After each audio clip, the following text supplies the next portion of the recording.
Right? We're going to have a good time. December 5th. Well, thank you very much, everybody. It's an honor to be with a very strong leader, a man who has been through a lot, and a man who I've gotten to know very well, and we've gotten along really very well. And we had a big call yesterday, as you know, with President Putin, and we'll be talking about it. President Zelensky of Ukraine has endured a lot. I mean, he really has. He's endured a lot, and we've endured it with him. To be honest, it's been a long time, and I think we're making great progress. So we're going to be talking about that today. We'll be talking about what took place yesterday with my phone call with President Putin, and I think that things are coming along pretty well. It began with Alaska, where I think certain guidelines were discussed, and we want to see if we can get this done. This was long ago into the Biden administration. I came here and we inherited this, and we'd like to see if we could finish it, end it. We want it ended. So many people have died in this war, and we're gonna get it ended. So I just want to thank you all very much. If you have a couple of questions, go ahead, please. In fact, before I do that, let me just ask the President to say a few words. Thank you, President. Pleasure. Glad to meet you again, Mr. President. Thank you very much for the invitation. Again, my congratulations with your successful ceasefire in the Middle East. Thank you. Yeah, and you did it, and I think this is a momentum to finish Russia's war against Ukraine. I think that, yes, we understand that Putin is not ready. I think not ready, but I think that I'm confident that with your help we can stop this war, and we really need it. We see that they don't have successful steps on the battlefield, and it's good. I think that their army is weak now, but a lot of losses. They have a lot of losses, and in economy and people, and I think this is very important moment. And I wanted to thank you, Mr. President, after our phone calls. Yesterday I had a good opportunity to meet with the big American energy companies, and they're ready to help us. Yes, after all these attacks on our infrastructure, Russian attacks, and etc. And I had also meetings, thanks to your team. We had meetings with a good military companies. We spoke about air defense, and I want to share it after with details where we are. Thank you. Thank you so much. Thank you very much. Mr. Very good. And I think it looks beautiful in his jacket. Yeah? It's beautiful. I hope people notice. It's actually very stylish. I like it. President Trump. Yeah, please, go ahead. Under the Biden administration, the White House was fearing of a possible escalation. They were not allowing the Ukrainians to strike into Russia, fearing of this escalation. Yeah. Would your administration allow Ukrainians to strike deep into Russia? We're going to be talking about that. That's something we'll be talking about. You're right. It's an escalation, but we'll be talking about that. Mr. President. Will President Zelensky join you in Hungary to meet President Putin? Because it's a leader that we like. We like Viktor Orban. He likes him. I like him. It's a country that's a safe country. Done a very good job. He's been a very good leader in the sense of running his country.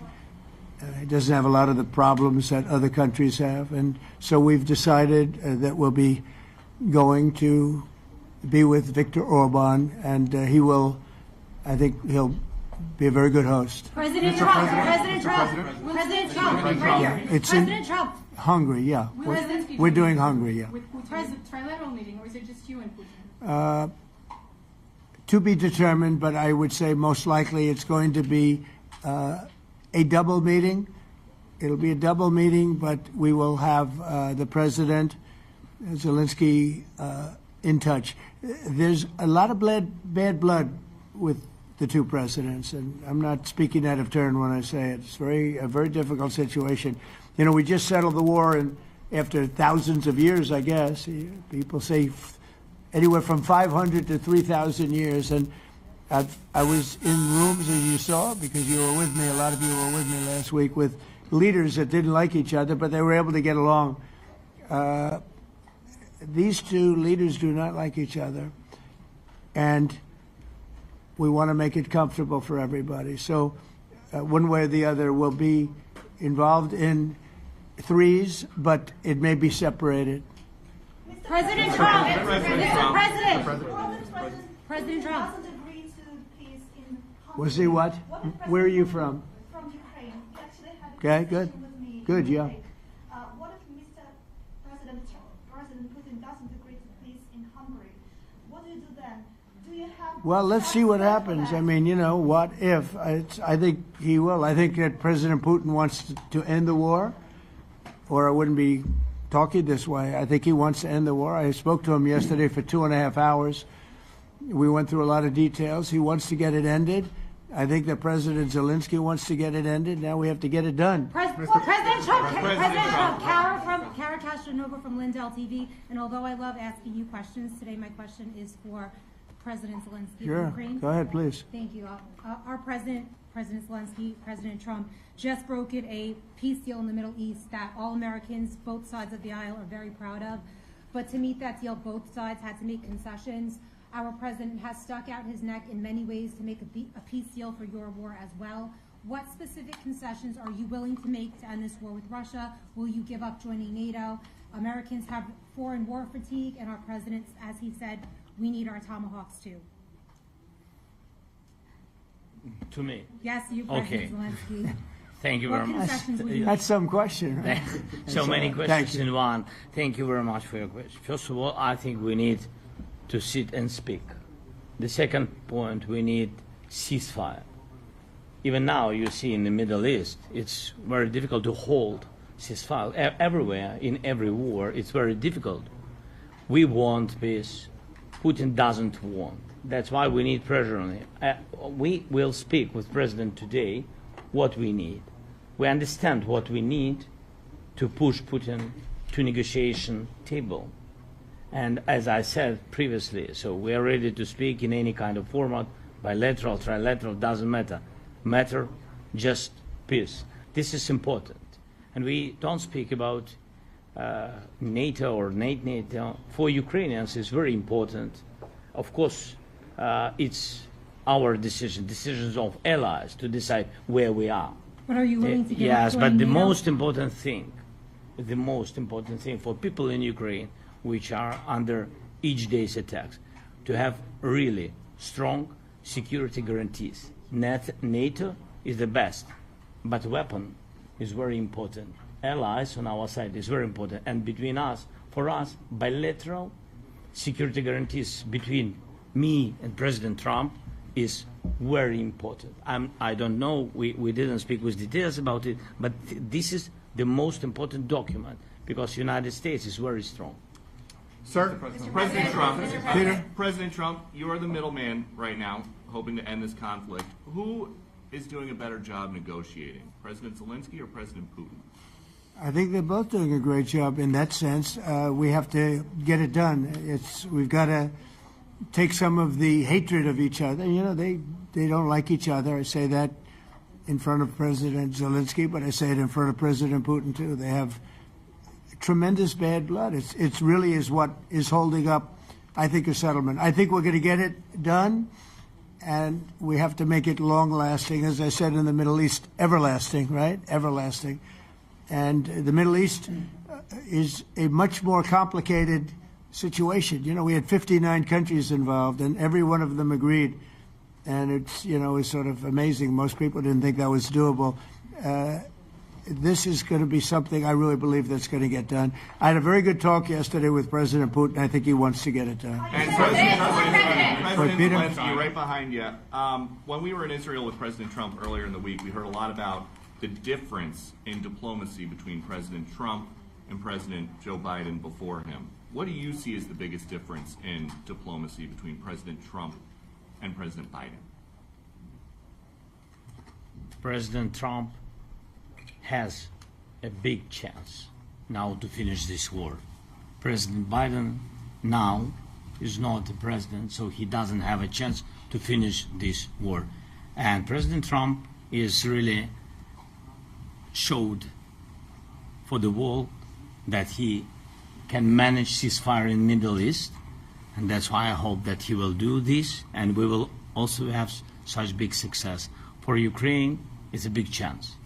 And I hope that President Trump can manage it.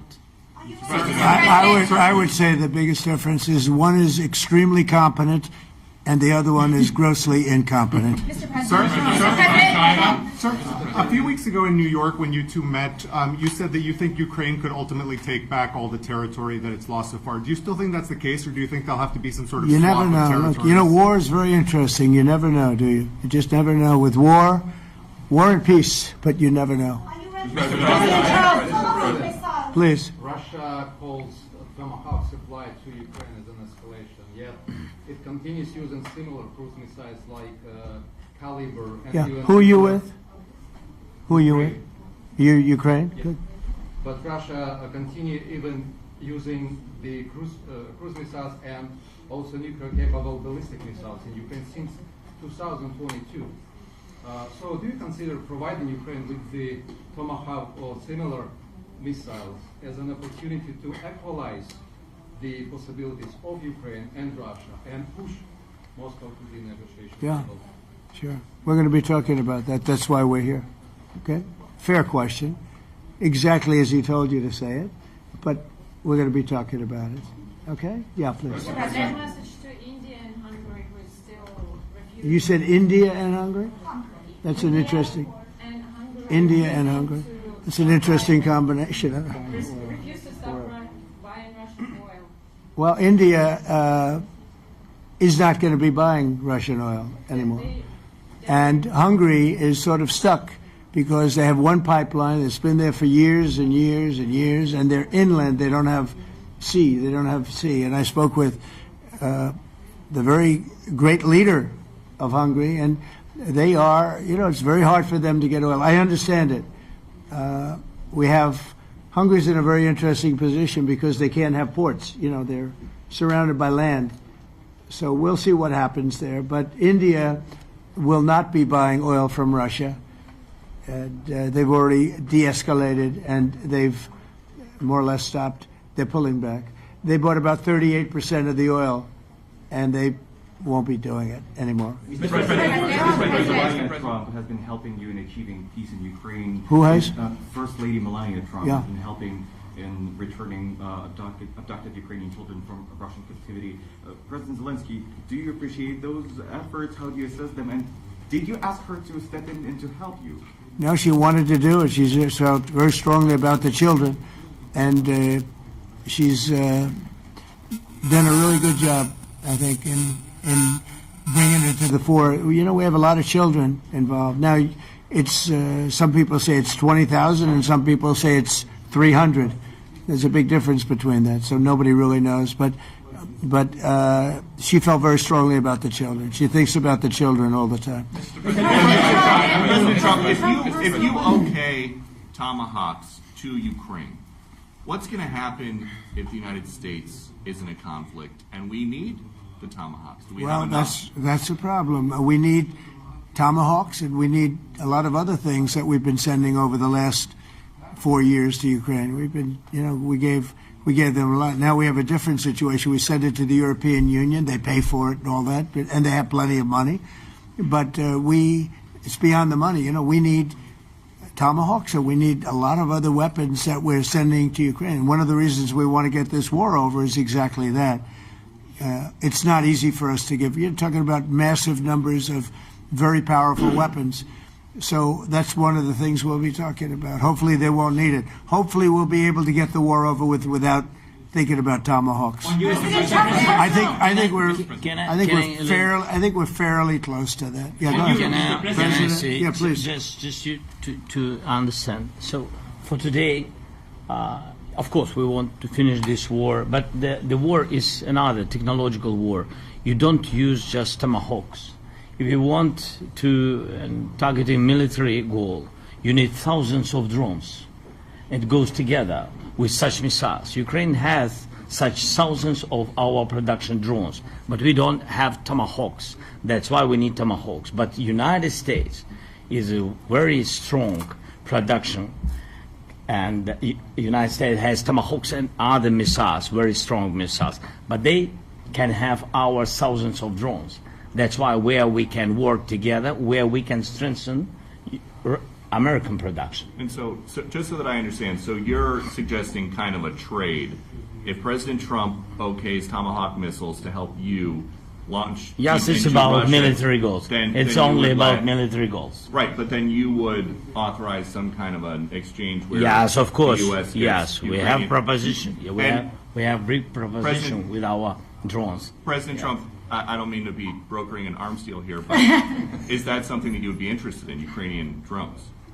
We are, yeah, we would. We have a lot of drones right now. We build our own drones, but we also buy drones from others, and they make a very good drone. I mean, drone warfare has really come to the fore over the last couple of years because of this war.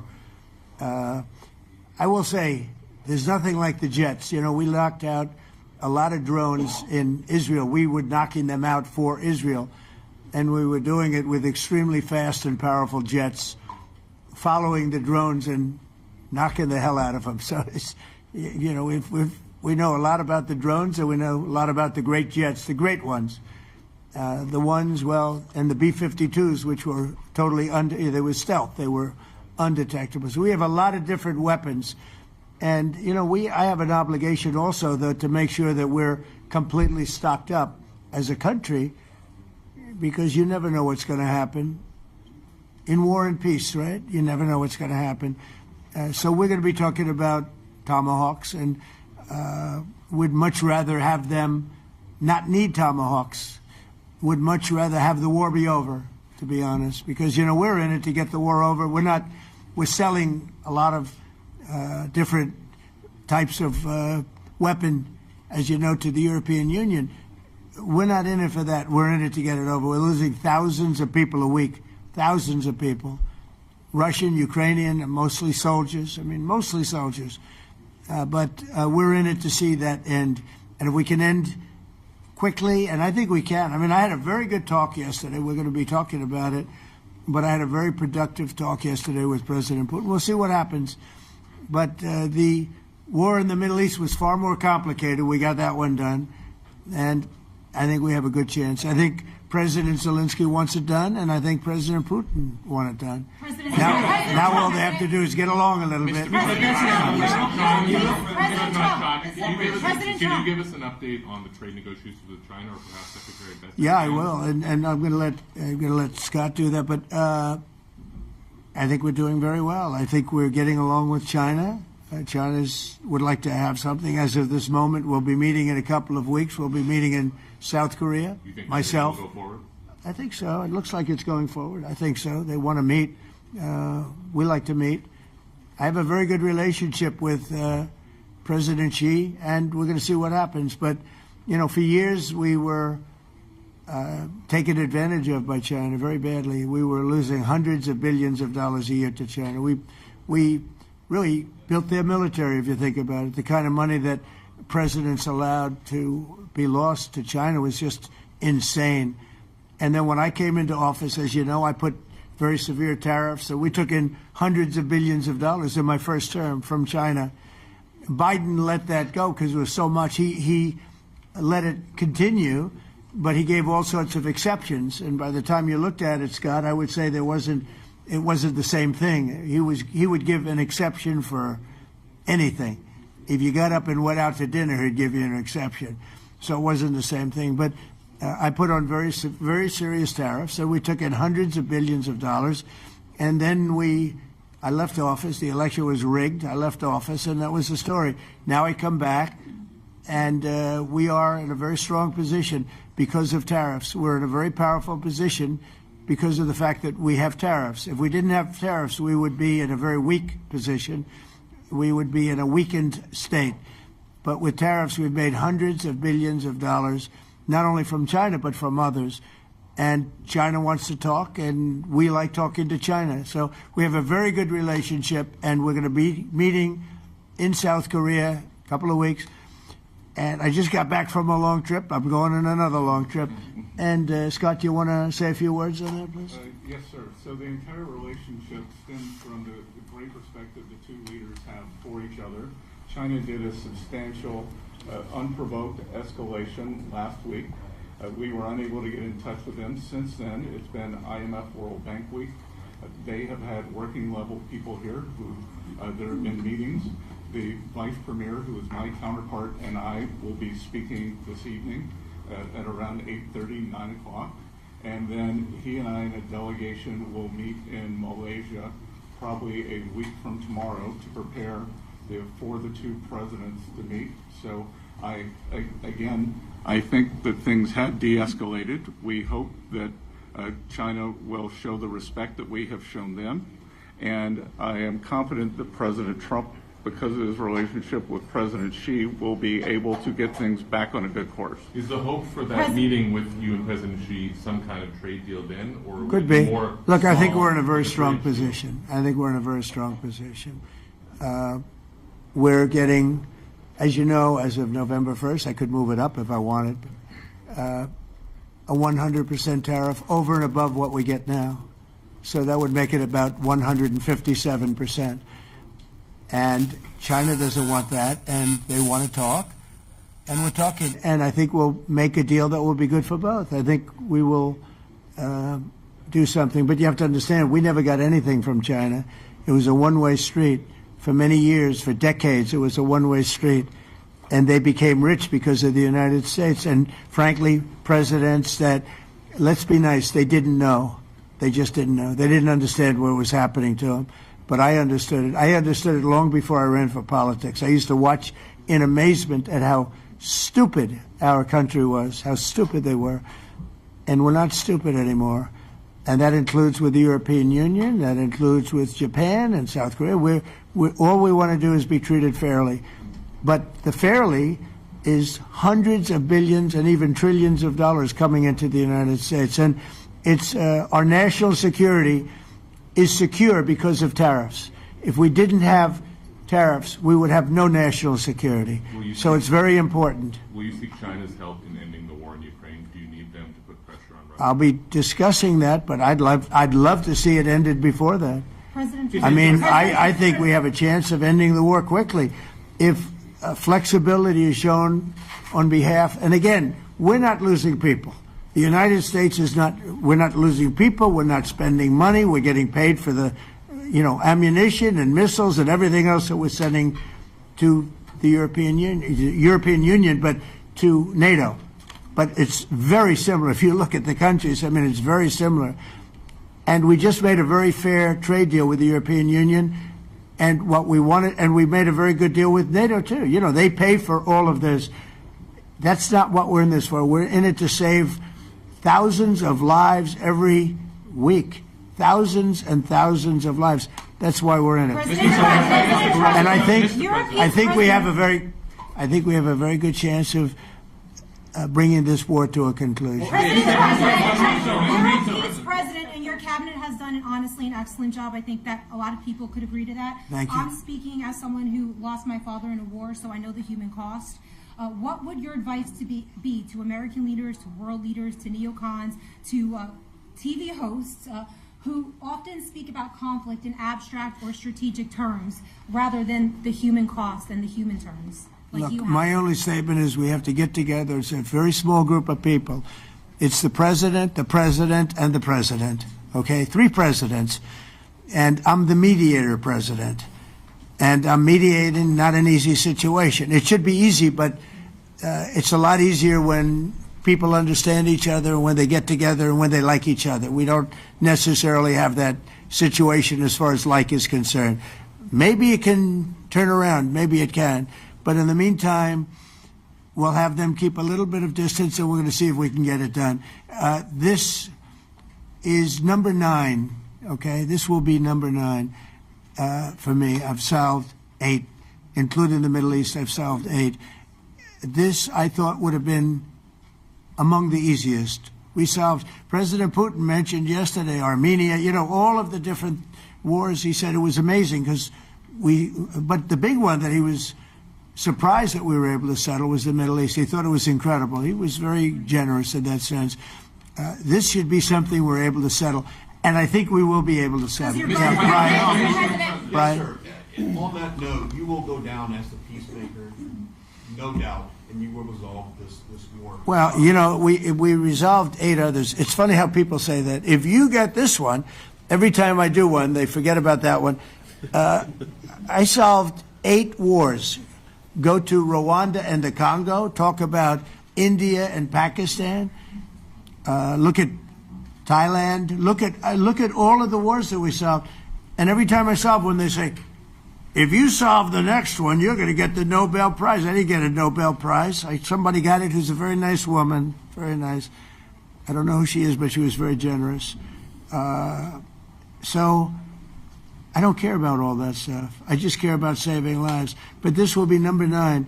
But every time I solve one, they said, sir, if you solve one more, you're going to be known as a peacekeeper. So to the best of my knowledge, we've never had a president that solved one war. Not one war. Bush started a war. A lot of them start wars, but they don't solve the wars. They don't settle them. And especially when they have nothing to do with us. I saw almost, I guess, just about all of these wars had nothing to do with us. But I saved tens of millions of lives. The Prime Minister of Pakistan said, I saved millions of lives in interceding on Pakistan, and you look at Pakistan and India as an example. That would have been a bad one, 2 nuclear nations, right? So I say this, this is pretty much the last one, although I do understand that Pakistan attacked, or there is an attack going on with Afghanistan. That's an easy one for me to solve if I have to solve it. In the meantime, I have to run the USA, but I love solving wars. You know why? I like stopping people from being killed, and I've saved millions and millions of lives, and I think we're going to have success with this war. Wait, please. This, President Zelensky, this is your 3rd time over here. Oh. And by the way, you look excellent. Thank you, sir. Thank you. For you, by the way. This is your 3rd time here. How different sitting across from the president is this time versus the 2 previous times here at the White House, and how confident are you hearing the success rate of solving these prior wars that he can get this war solved? First of all, about suit. The same suit because the same president. It's very simple. The next president will have another suit. Yes, about our relations with President Trump, I think we have important dialogues, and I think we begin to understand each other. Yes, and I know that President is briefed very well about situation in the battlefield, and he knows a lot what's going on the battlefield in Ukraine, and I think it really helps. When you know a lot of things, a lot of details about one or another war, it helps a lot. But we are still in war, and I hope we can manage. I think it's important. There are some countries that are not meeting their commitment. You pointed out Spain. They said that it's impossible. No, Spain has not come through. No, Spain has not been loyal to NATO. Spain has been, they're the only one. Everyone went up to, as you know, I mean, you were at 2% and they all went up to 5%, but Spain disagreed with that. I think Spain should be reprimanded for that. I think it's very bad that they did that, but that's up to them. That's up to NATO and Spain. They cannot be expelled from NATO. Can they or not? They cannot, according to the treaty, but they also claim that they are protected by the European Union umbrella for trade. Well, the other people, many of the other countries are in the European Union too. They're not complaining, right? President Zelensky tell you that Putin is serious. That's of interest. Mr. They're President. protected by Yeah, please go ahead. Thank you, Mr. President. Do you think you can carry the momentum from the Middle East deal over to this deal? And if I do. So, how does that move the needle? Yeah, I do. I think we carry a lot of momentum, a lot of credibility. Getting Middle East done was very important. Nobody thought it could be done. That was one nobody thought could be done, and we got it done. And a lot of that was the big hit that we put on Iran with respect to the nuclear. They took that was an unbelievable military maneuver, the B-2s, and many other planes involved, by the way, but the B-2s. Yeah, I think nobody expected that to happen. And, you know, we had 59 countries involved, and these were countries very diverse. You had Arab, Muslim, Jewish, you had every country, Christian, you had every country, and many countries involved, and we got that done. And we got it done pretty swiftly after we after we set the table properly. We had to set the table properly. This should be one that we get done. And I think the table is set properly here now, too. And it'll be a great honor. It'll be a great honor to get it done. And the Ukrainian people are great, and the Russian people are great. And obviously they have much in common, as we understand. They have a lot in common. So it'll be a great honor to get it done. On Venezuela, there are survivors from your latest boat strike. What happens to those survivors? Well, I'll ask Marco to discuss that possibly. Yeah, it's well known there's an ongoing narco-terrorist operation the United States has been conducting. As far as details of any recent strikes, we're not prepared here to announce all those details, but you'll get that information here very shortly. And how are there survivors when these are meant to be lethal attacks? Yeah, again, I mean, we're undertaking these operations against narco-terrorists. That's what these are. These are terrorists. Let's be clear. And but as far as the details of any recent operations, when we are prepared to announce those, we will, as the president has consistently done. So you may get something on that later today. Let me ask you, that was in a submarine, right? It was. We attacked a submarine, and that was a drug-carrying submarine built specifically for the transportation of massive amounts of drugs. Just so you understand, this was not an innocent group of people. I don't know too many people that have submarines, and that was an attack on a drug-carrying, loaded-up submarine. Yeah. On Putin, is it your belief, as Mr. Zelensky said yesterday, that the threat of tomahawks and costs, as Secretary Hicks had put it, is that bringing him to the table, the fact that it's kind of a carrot and stick? I don't know what's bringing him to I think he wants to make a deal, that's all. I can't tell you what's bringing him. Sure, that's the threat of that is good, but the threat of that is always there. Tomahawks are very dangerous weapons. They're incredible weapons. If you like warfare, it's one of the most accurate. You know, we hit 30 Tomahawks in Iran after the B-2s did their damage. We sort of gave it a little capper with 30 Tomahawks from a submarine, quite far away actually, but they're an amazing weapon. They're a very powerful weapon, but they're a very dangerous weapon, and it could mean big, escalation. It could mean a lot of bad things can happen. Tomahawks are a big deal. But one thing I have to say, we want Tomahawks also. We don't want to be giving away things that we need to protect our country. We have a very strong country right now. We have a strong military. We have the greatest military in the world. We have the greatest weapons in the world. I want to get this war over. Okay? Putin-Trump tunnel to connect Russia and Alaska. Are you interested? I just heard about it. A tunnel from Russia to Alaska. I just heard about that one. That's an interesting one. We'll have to think about that.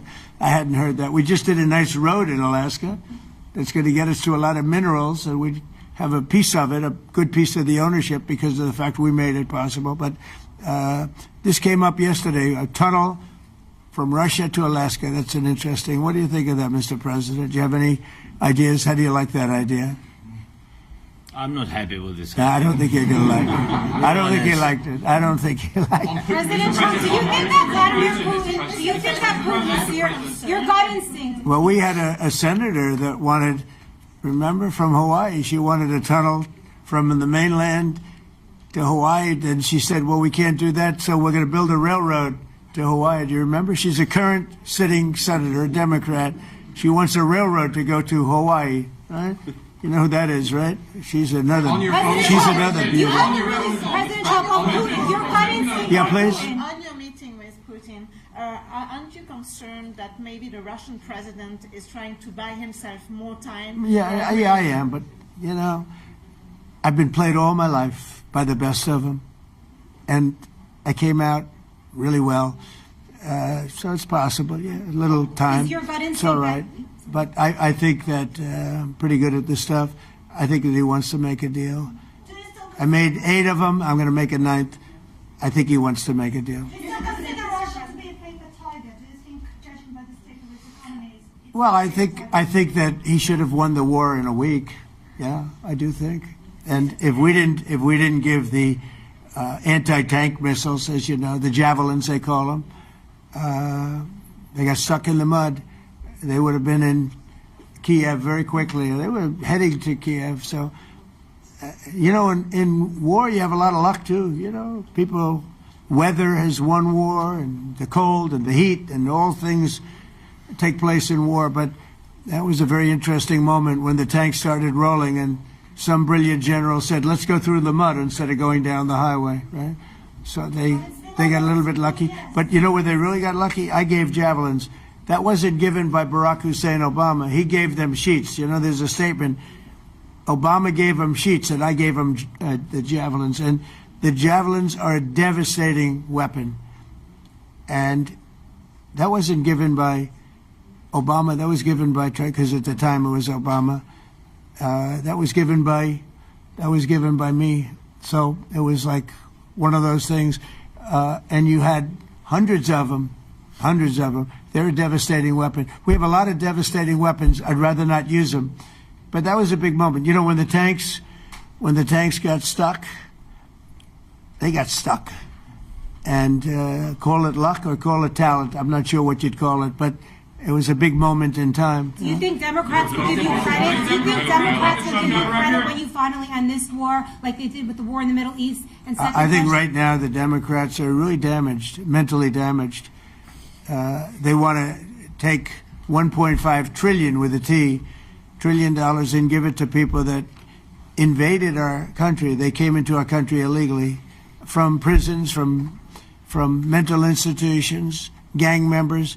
They want to give them health care and take it away from our citizens. We're not going to do that. $1.5 trillion. They want to destroy. They want to destroy our health care system. We're not going to let that happen. Have you authorized CIA operations in Venezuela as part of? Well, I wouldn't say that, but some interesting things are happening around the world. I'll say that. Mr. President, it has been reported that Maduro offered everything in his country, all the natural resources. He even recorded a message to you in English recently, offering mediation. What should we do in order to stop that? He has offered everything.